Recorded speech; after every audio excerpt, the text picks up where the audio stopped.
आ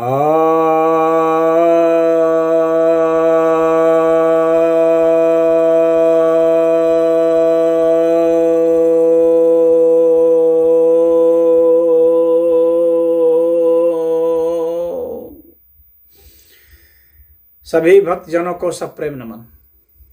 भक्तों, आज एक जिज्ञासा आई है ईश्वर विषय पर, और जो जग्गी वासुदेव सदगुरु कहलाते हैं उनके तरफ से जो बातें कही गई हैं, भाई बड़े नाम हैं वे, तो उनका जो बयान है उनके विषय में कुछ लोगों का कहना है कि उनके वीडियो को सुनने के बाद उन लोगों ने जाना है कि वे कहते हैं कि ईश्वर नहीं है, कहीं वे ईश्वर नहीं मान रहे हैं सदगुरु।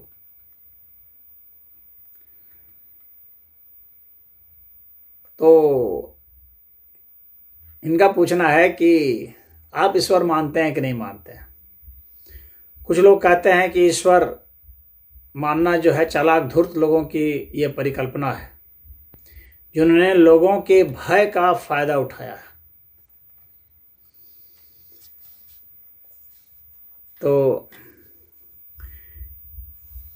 मैं कहूँगा कि जो सदगुरु हैं फिर वे जो हैं जब ईश्वर नहीं मानते हैं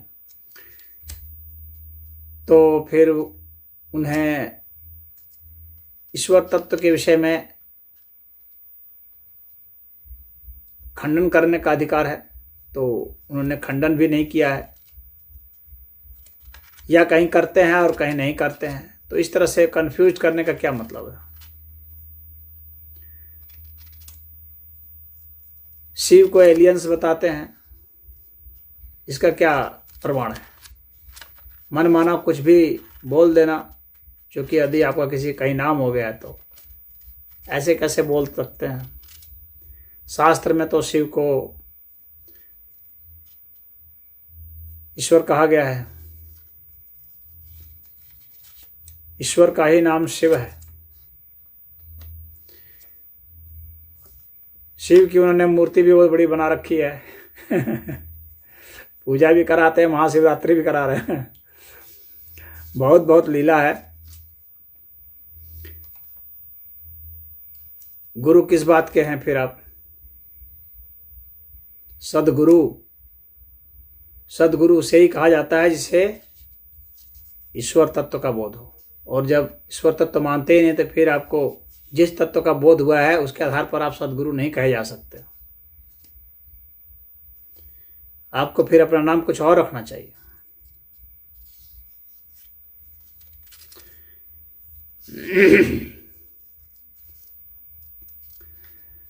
और ईश्वर जो है, यह बात सही है एक अर्थ में कि ईश्वर कुछ लोगों की परिकल्पना हुई है। जिस तरह की परिकल्पना ईश्वर के विषय में, ईश्वर के जो सिद्धांत अब्राहमिक रिलीजन ने बताए हैं वो वास्तव में नहीं है। इस बात का मैं भी समर्थन करता हूं। उस तरह का ईश्वर फर्जी है और वास्तव में वह मनुष्य के भय का दोहन है। वास्तव में उस तरह का ईश्वर कहीं एग्जिस्ट नहीं करता, ना अल्लाह एग्जिस्ट करते, ना गॉड एग्जिस्ट करते हैं। यह बात सच है।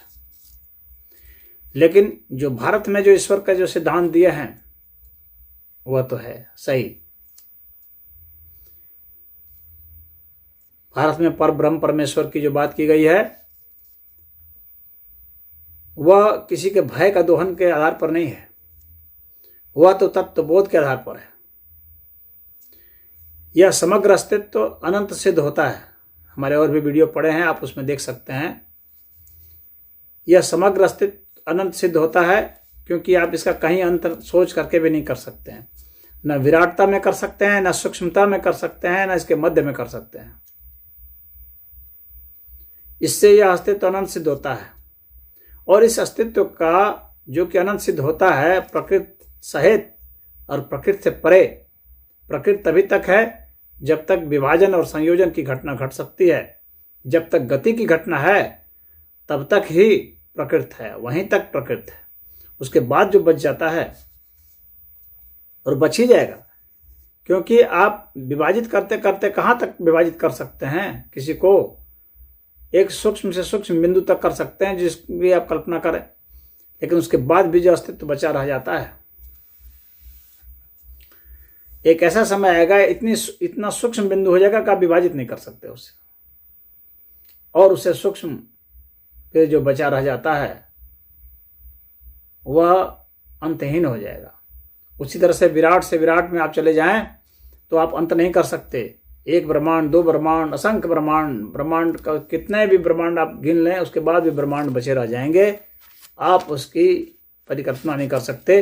अधिकतम बड़ी लाइन की जो आप सोच सकते हैं उसके भी पार अस्तित्व बच जाता है, इसलिए वह अनंत है। गणित से भी आप देखेंगे तो आप कितनी भी संख्या जोड़ दें, कितनी भी संख्या लिख दें, उसके बाद भी संख्या लिखी जा सकती हैं। कितनी भी संख्या घटा दें, उसके बाद भी संख्या घटाई जा सकती हैं। छोटी से छोटी संख्या लिखते हैं आप, अंत नहीं कर सकते कि यही सबसे छोटी संख्या है। और किन्हीं भी दो संख्याओं के बीच में असंख्य संख्याएं सिद्ध होती हैं, और इन टोटल को मिला दिया जाए तो ये अनंत है। तो अनंत मैथमेटिकली भी सिद्ध हो जाता है, अगर आप साइंस मांगते हैं उससे भी सिद्ध हो जाता है, और लॉजिक से भी सिद्ध हो जाता है, और ऑब्जर्वेशन से, जांच परख से, निरीक्षण से भी सिद्ध हो जाता है। तो इस अनंत अस्तित्व को ही ईश्वर कहा गया है, न कि ईश्वर कहीं और भी कहीं कोई अलग से बैठा हुआ है। और उनके जो गॉड हैं और अल्लाह हैं वे अलग से कहीं बैठाए गए हैं और वे प्रमाणित नहीं है।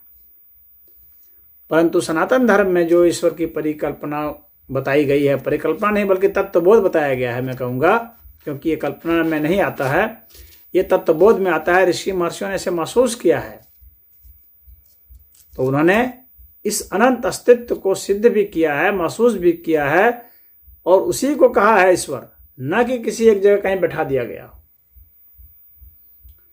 इसीलिए ईश्वर का अस्तित्व प्रमाणित है। और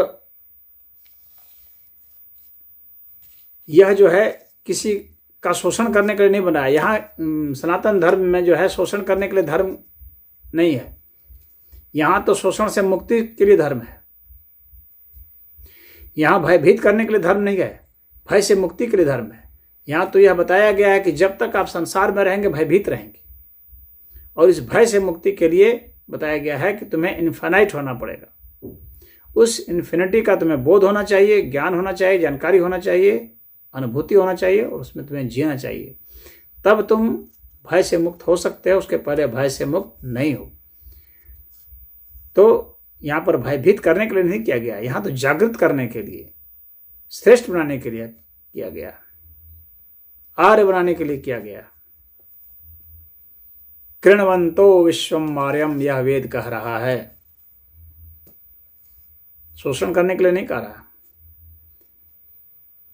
और यहाँ पर किसी भी व्यक्ति को संसाधन के रूप में प्रयोग करने की बात नहीं की गई है।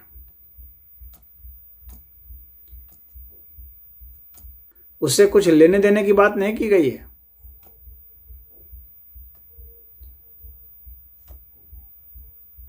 और सबको बराबर हक देने की बात की गई है, और सबके लिए उपदेश देने की बात की गई है। और उपदेश के बदले में कुछ लेने के लिए नहीं कहा गया, ना उसके लिए कोई ऑर्गेनाइज्ड आर्मी बनाई गई है जैसे कि उन लोगों ने बनाई थी, न कोई गिरोह बनाया गया, ना कोई यहाँ धर्मांतरण का, मतांतरण की बात है, क्योंकि ये मत का मामला ही नहीं है। यह तो एग्जिस्टेंस का मामला है, यह सिद्ध करने का मामला है, और उसको महसूस करने का मामला है। ये कन्वर्ट करने का मामला नहीं है, ये कोई पॉलिटिकल सिस्टम नहीं है। जबकि उन लोगों ने इसे एक मत बना दिया, और मत बना करके एक राजनीति शुरू की कि अधिक से अधिक हमारे यहाँ, हमारे में शामिल हो जाएं, हमारे मत को मानने लगें, और फिर मान करके फिर ग्रुप बना लें, फिर हम लोग शासन करने लगें, फिर हम लोग जो चाहें सो करें। तो ऐसा सनातन धर्म में नहीं है। यहाँ तो बस सत्य तथ्य को जो जाना, बस उसको कहा कि ऐसा है, प्रमाणित किया, और कहा कि तुम भी प्रयोग करो और देखो, बस। इसके लिए यह नहीं कहा कि तुमको जो है कोई एक ग्रुप बनाना पड़ेगा और मतांतर करना पड़ेगा, यहां उस पर कोई जोर नहीं है। और इसीलिए इसका नाम भी सनातन रखा गया है। जो सदा था सदा है सदा रहेगा, जो सब था सब है सब रहेगा, जो सब जगह है, सब जगह था सब जगह रहेगा। तो यहां पर ऐसा नहीं कहा गया कि ये चालाक धूर्त लोगों का नहीं निर्माण है, ये बुद्धिमान, परम बुद्धिमान, बल्कि परम ज्ञानी ऐसे लोगों के द्वारा यह उपदेश आया है। और वहां पर तो निश्चित ही धूर्त लोगों के द्वारा आया है, क्योंकि जो चीज प्रमाणित नहीं है उसको कहना तो वह एक झूठा फरेब है, धोखा है वह।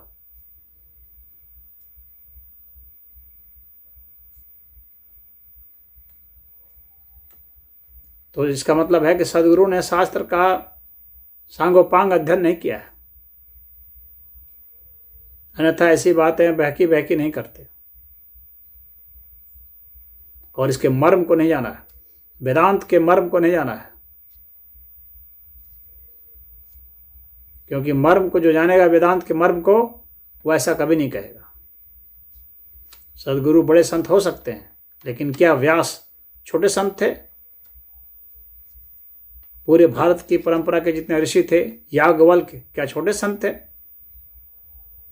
क्या अत्रि, अंगिरा, कपिल, भगवान कृष्ण, वशिष्ठ, विश्वामित्र ये छोटे संत थे?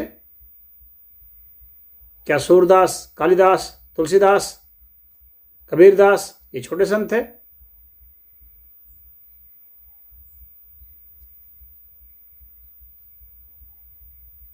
तो यदि आपने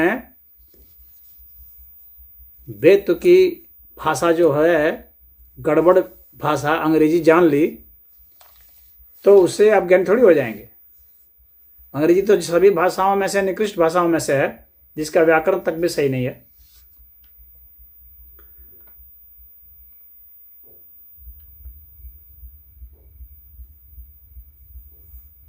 तो मैं नहीं मानता कि सदगुरु के ये बयान सत्य के करीब है।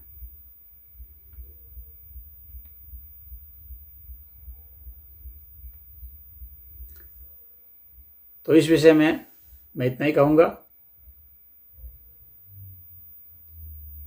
उम्मीद है आप समझ गए होंगे, और कोई आपत्ति है तो आप कमेंट बॉक्स में लिख सकते हैं, उसका उत्तर दूंगा। ओम हरि।